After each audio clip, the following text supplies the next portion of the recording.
여러분들은 아이들에게 옷 입는 방법, 신발끈을 묶는 방법, 또 자전거 타는 방법까지도 가르쳤습니다.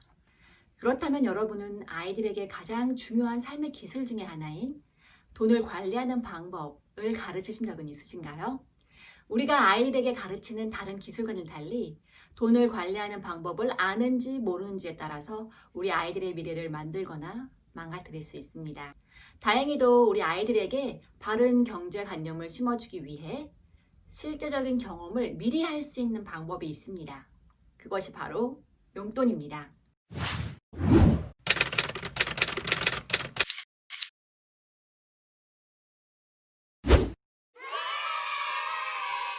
많은 전문가들은 아이들에게 용돈을 주고 직접 관리하는 경험을 하는 것이 아이들이 자라 성인이 되었을 때 돈을 관리하는 많은 기술을 익히는 데에 직접적인 도움을 준다고 이야기합니다. 하지만 무작정 돈을 주는 것만으로는 충분하지 않겠죠? 용돈을 매개로 올바른 경제관념을 심어주는 것이 중요합니다. 그럼 어떻게 심어줄 수 있을까요?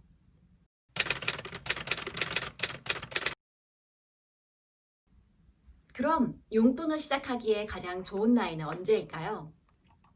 많은 분들이 빠를수록 좋다라고 합니다.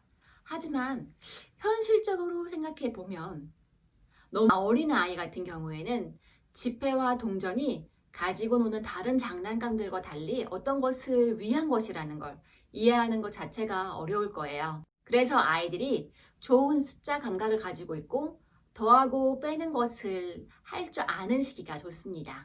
대체로 유치원이나 초등학교 1, 2학년이면 더하기 빼기 등 기본적인 수학을 배우게 되죠.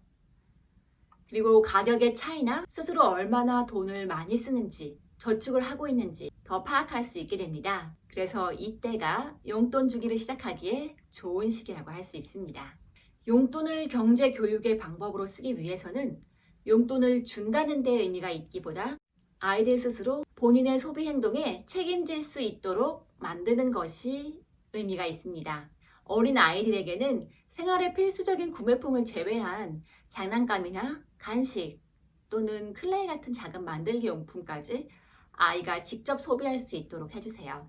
아이가 커서 중학생 정도가 되면 옷이나 핸드폰 요금 등 좀 더 필수 구매품에 대해서도 직접 고민하고 소비할 수 있도록 기회를 주는 것이 좋습니다. 우선 자녀가 지금 어떤 비용까지 관리할 것인지 결정하셨으면 얼마나 많은 돈을 받는 것이 합리적일지 결정할 수 있습니다. 어린아이들의 경우에는 간단한 간식이나 작은 장난감 정도만 구입하기 때문에 많은 금액이 필요하지는 않지만 용돈에는 저금하는 금액도 포함되어 있기 때문에 너무 부족하게 주는 것도 좋지 않습니다. 가정마다 금액에는 차이가 있겠지만 대체로 초등학교 저학년일 경우에는 일주일에 대략 아이들의 나이 곱하기 500원에서 600원 정도 주는 것이 적당합니다.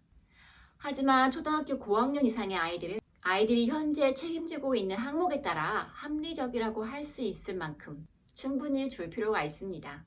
이때쯤이면 친구들과 영화관에 가거나 노래방을 가는 것 같은 그런 여유 금액도 필요하기 때문이죠. 명심하세요. 금액을 정할 때에는 그 아이에게 저축이 그리 어렵지 않을 정도로 충분히 주는 것이 좋지만 원하는 모든 것을 얻기 쉽도록 그렇게 많이 주는 것도 좋지 않습니다. 여기서 가장 중요한 한 가지, 절대로 용돈을 밀리지 마세요. 아이들이 약속을 잘 지키고 돈 관리하는 방법을 배우게 하고 싶다면 부모님이 먼저 약속을 지키시는 것이 중요하겠죠. 깜빡 잊는 것이 걱정되신다면 알람을 맞추거나 일정표에 기입을 해서 꼭 잊지 않도록 해주세요. 용돈으로 소비해야 하는 것들의 항목, 금액, 받는 일자 등을 정하셨다면 아이와 함께 용돈 계약서를 작성하는 것이 좋습니다. 부모와 자녀 사이에 계약서라고? 단어가 거부감이 들고 뭘 이렇게까지 해야 하나 생각하실 수 있습니다.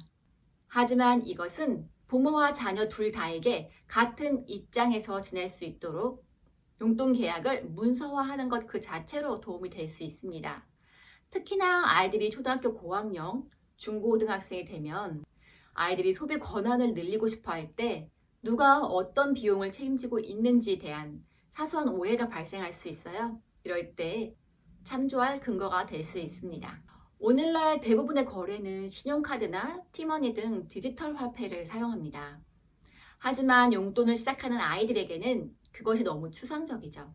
많은 연구에 의하면 아이들이 숫자를 배울 때 블록을 세는 것과 같은 구체적인 예로 배우기 시작하는 것이 그것 없이 그냥 숫자 자체로 배우는 것보다 개념을 훨씬 더 잘 익힌다고 합니다.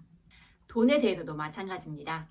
아이들이 처음에 직접적으로 만지고 헤아릴 수 있는 현금에 노출되었다가 그 다음 추상적인 디지털 화폐로 옮겨간다면 돈을 더 잘 이해할 수 있게 될 것이에요.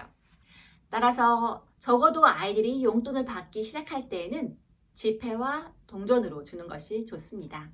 단순히 숫자로서가 아니라 구체적으로 지폐와 동전이 내 저금통에 쌓이는 모습을 볼 수 있다는 것 자체로 그것이 유한하고 한계가 있다는 것을 분명히 알게 해줍니다.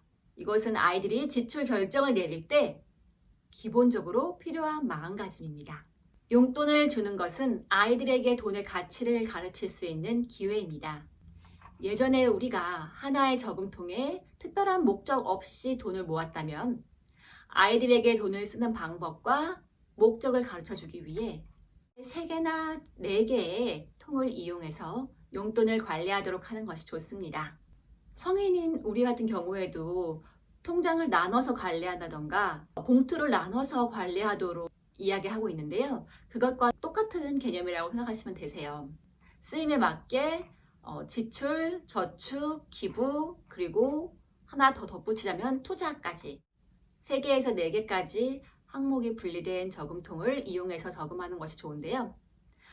이렇게 용돈을 관리하는 방법에 대해서는 다음 영상에서 안내드리도록 할게요. 그러니까 여러분은 구독, 좋아요, 알림 설정. 많은 책에서 이야기하는 것처럼 우리 아이들도 용돈을 직접 벌어야 하지는 않을까 라고 고민하시고 계신 분들도 있으실 텐데요. 하지만 현실은 어린 아이들이 돈을 벌 수 있는 방법이 거의 없다는 것입니다. 그래서 대부분은 집안일로 시작을 하게 되는데요. 집안일은 아이들이 보상받는 것이 아니라 가족의 일원으로서 책임져야 되는 분이기 때문에 일상적인 집안일과 좀 더 노력이 필요한 집안일로 구분할 필요가 있습니다. 저의 경우에는 자고 일어난 후 잠자리 정리하기, 식사 준비할 때 상 차리는 것 도와주기 등 일상적인 간단한 집안일은 가족의 일원으로서 당연히 해야 하는 일이라고 아이들에게 알려줍니다. 아이들도 당연히 해야 되는 것이라고 생각을 하고요. 용돈은 어디까지나 무슨 일을 하게끔 만드는 유인물이 아니라 돈 관리를 배우도록 하는 것이 목표예요. 그러니까 집안일이나 좋은 행동을 했다는 것으로 용돈을 연결해서 주는 것은 좋지 않습니다. 일상적인 집안일에 대해 아이들에게 돈을 지불하는 것은 좋지 않지만 아이들이 용돈으로 주어지는 것보다 더 많은 돈을 원한다면 그냥 돈을 주기보다는 아이들이 돈을 벌도록 하는 것이 좋은 생각입니다. 어린 아이들의 경우 평소에 하던 간단한 집안일보다 힘든 것을 시킬 수 있습니다. 아니면 좀 더 정기적으로 할 수 있는 일을 시키면 좋습니다. 물론 일상적인 집안일과 조금 더 힘든 집안일의 구분은 집마다 또 부모님들의 생각마다 다를 수 있겠지만 부모님들께서 상황에 맞게 판단해서 아이들에게 제안하는 것이 좋습니다. 저의 경우에는 우선 아이에게 어떤 일을 할 수 있을지 리스트를 적어 오라고 했습니다. 그리고 그 중에서 적절치 않다고 생각하는 것은 바꾸거나 빼고 금액도 함께 정했습니다. 함께 만든 리스트를 잘 보이는 곳에 붙여두고 아이들에게 자주 할 수 있도록 격려해 주세요. 또한 집안일 아르바이트 외에도 쓰지 않는 물건을 중고시장에 판다거나 직접 만든 물건을 파는 등 추가적인 돈 버는 방법을 다양하게 제시해 주세요. 저는 아이들과 직접 만든 마스크줄을 인터넷에 판매해 보기도 했고요. 플리마켓에 나가서 풍선을 팔아보기도 하고 이모에게 영어 과외를 하게 해보는 등 많은 활동을 제시했는데요. 아이들의 반응도 참 좋고 돈 버는 것의 어려움을 실질적으로 느낄 수 있게 돼서 정말 좋은 경험이 되었답니다. 다른 교육들과 마찬가지로 경제 교육이 잘 되어서 하루아침에 아이들이 스스로 완벽하게 돈을 잘 관리하지는 않을 거예요. 아이들을 믿고 기다려주세요. 아이들은 돈을 관리하는 것을 배우는 과정에서 많은 실수를 당연히 하게 될 것입니다. 어떤 때는 오랜 시간 모은 돈을 금방 질릴 만한 이상한 인형을 사는데 모두 쓰고 일주일이면 다시 돈 모으는 것에 지루해할 수도 있습니다. 이런 실수는 모두 다 좋은 것입니다. 아이들이 다 자란 후에 회복하기 어려운 금전적인 어려움을 겪을 때 그때 필요한 경제적 교훈들을 미리 배우는 과정이라고 생각해 주세요. 조금 더 큰 아이들의 경우에는 용돈을 다 썼다면서 이번 달 핸드폰 요금을 내달라고 요구할 수도 있습니다. 이럴 경우 스스로가 소액 결제를 포함한 핸드폰 요금을 지불할 책임이 있다는 것을 꼭 주지시키고 경제적으로 절대 도와주지 말아야 합니다. 꼭 부모님들이 아이가 핸드폰 요금을 못 내서 연체가 되는 것 때문에 돈을 내주곤 하는데요. 이럴 경우 아이들은 돈이 부족하면 어떻게든 엄마가 도와주시겠구나 라는 생각을 할 수 있습니다. 그러므로 이럴 때 용돈 계약서를 딱 제시하시면서 이 비용은 너가 지불하기로 했으니까 끝까지 책임져라 라고 강하게 말씀을 해주셔야 되세요. 물론 당장은 투덜거릴 수도 있지만 이런 교육으로 인해서 아이들은 현명한 소비를 선택하고 무엇이 좋은 가격이고 무엇이 터무니없는 가격인지 알게 되고 그 돈을 소비하기보다는 저축하는 충동 구매를 미루는 모습을 보게 될 것입니다.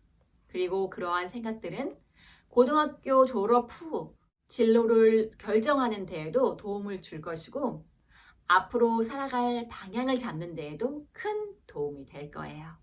이렇게 이번에는 우리 아이 첫 용돈을 어떻게 주면 좋을까? 용돈 주기 전에 한 번씩 생각해 봐야 될 것들에 대해서 이야기했습니다. 그럼 다음 주에는 용돈 관리하는 방법, 저금하는 방법에 대해서 이야기해 볼게요.